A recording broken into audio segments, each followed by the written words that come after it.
nap? All right, guys. Just want to do a quick rant here. Probably on my Knicks. Yes, do a quick rant on the Knicks. Tonight we get Philly. Again, this is guess it's a no lose situation since we already have reports that Embiid is out.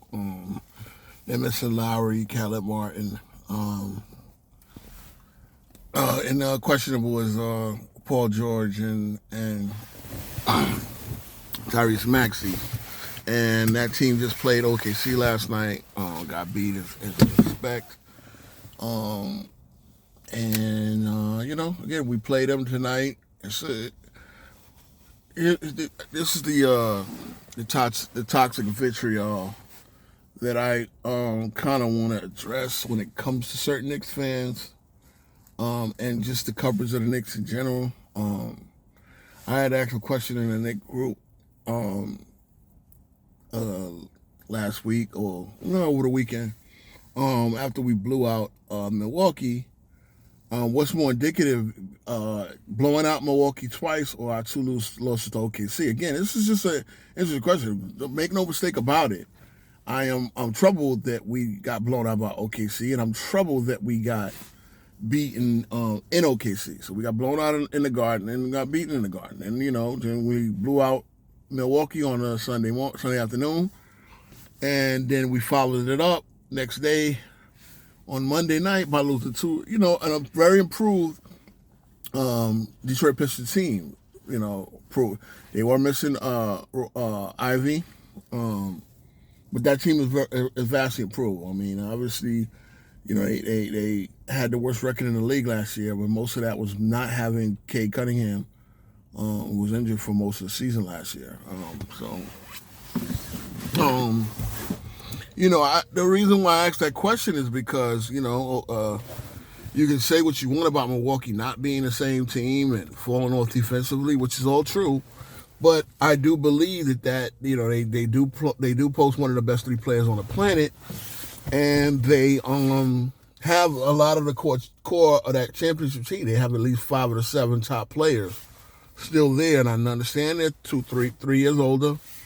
Still, it's not the same group, but one thing that I really want to get into is because, again, like tonight, if we don't beat Philly by 15, 20 points, and again, this is the NBA. A lot of you guys don't realize that what happens in the NBA is teams will play you tough. The bench guys that you don't know about, the Yabasellis of the world, will come out and play an inspired game. And again, the Knicks should win, and they should win handily. I would expect them to want to make a statement, but with no Embiid, it's a no-lose situation. If we win, their team sucks. Look, Philly sucks. I don't think that team is good even when presently constituted. I mean, 100%. Yes, they're 7-3 when their big three plays. Which again, if you heard me speak about them preseason, I said they're not going to play. They're not going to win. They're not going to play. Therefore, they're not going to win a lot of games. But when I seen them with Embiid. I seen them with Embiid and Maxey and George, and I seen them get beat handily by the mediocre Golden State Warriors. Again, another team with a championship core, right? A lot of a championship core. The only person they're missing really is Clay for the last championship in 22. So I asked that question just to get it, and of course, everybody thought like I was asking a leading question. But the reason why I asked that is because, listen, I like OKC. I like Cleveland. But you're talking about two teams that haven't done anything yet. And yes, people will say, well, the Knicks haven't done anything yet. You're right. I agree. I don't disagree. We got to the second round. We did not, despite the injuries, did not make it to the conference finals. I mean, when you say done anything, I would say a conference finals run. A conference finals run minimum, right? That's, you get to the Final Four of the NBA and you've done something. Well, OKC hasn't done that yet. Not saying they can't. Not saying they won't.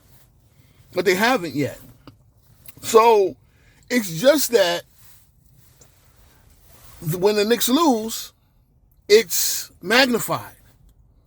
When the Knicks win, well, oh, you should, So, I mean, what can you do? You beat a team like Denver by 30. You beat a team like Milwaukee by 20, and then you come out and beat them by damn near 40 again. You get like damn near a 40-point lead. It does matter. It does indicate something. Yes, the Knicks are very inconsistent. I'm not saying this to excuse the issues. Again, right, midway point, we're at a 52-win pace. Had we made a couple more plays or a couple of shots don't go in for Detroit, we'd be at a 54-win pace. Relax, Knicks fans. See, I just want people to understand that I'm not one of these swaying Knicks fans that go high or go too low. So on to the next game. Again, I would be a little bit concerned if we didn't beat Philadelphia handily with their injuries tonight. Paul George is not playing well.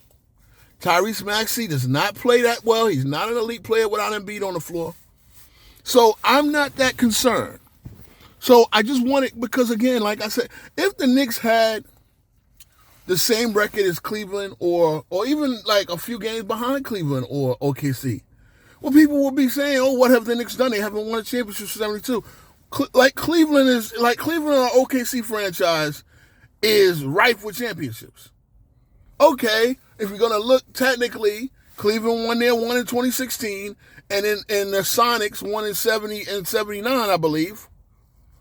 It was either 78 or 79. I believe it was 79. So, and that was as the Sonics, not as the OKC Thunder. It's just like, okay, we get history. But the fact of the matter is, let's go to recent history. These are all upstart franchises. These are all franchises trying to get into contention. And at the end of the day, the Knicks do have the 5th best record in the league. But yet they're treated as some sorry team. I don't get it. Yes, I expected them to be better than this, record-wise. But at the end of the day, what matters is, because again, you guys got to be consistent. And what matters is, what do you do in August? I mean, in August. I'm thinking back to that's basically when the finals was played with Milwaukee. But what do you do in April, May, June? That's what it matters. So again, there's ways for this team to get better. This team, again, they should be playing better than they are, but they are playing. This is the most elite offense I've ever seen the Knicks be. So even when they struggle a couple of games, hey, listen, I get our issues. I can talk about our issues all day. But I want Knicks fans to understand this. Like, let's be fair with the coverage. Let's be fair with the assessments. So that's all I have. Have a good day, guys.